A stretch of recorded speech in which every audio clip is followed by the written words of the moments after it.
had someone ask me a question, and they said, "Hey, Antoine, where'd the chair come from?" I said, "I don't know. Where'd it come from? Somebody made it." He goes, "Yeah, somebody made it."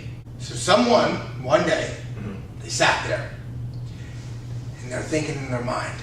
Maybe they were sitting down on the floor. Maybe they had a bad back. Maybe leaning up against the wall just wasn't cutting it for them. And they were thinking, they said, maybe to sit somewhere in here. And as that person developed that thought energy, as he was working it out in his head, multiplied into a belief. Hey, this could be done. And then after that belief came, that turned into a conviction. This must be done. This has to happen. And that conviction turned into an action, which is when that person took the thought energy from their mind, compiled with the belief energy, compiled with the convicted energy, and then took that energy and put that energy into the material world, the world that we live in. Agreed. They even give that example. I think his name is, don't quote me.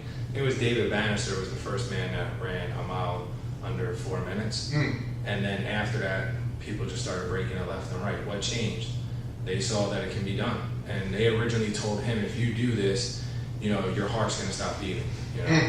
Or like C.T. Fletcher, the guy benched like 630 pounds. They told him he was going to die.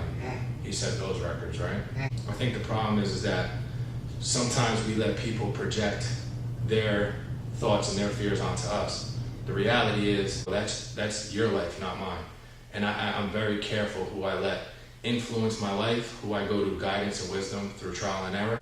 There was times that I love my parents, but I had to stop going to them for certain advice because my parents were hardworking, middle-class people. I don't take anything away from them, but they had the 9 to 5 mentality, and I never fit in that box. I always thought outside that box. It's really, really important to believe in yourself, surround yourself with people that have things that you want, and that are, look at your 5 closest friends. That's who you are. So, if your 5 closest friends aren't doing anything that you want to do, you may want to think about getting some new friends.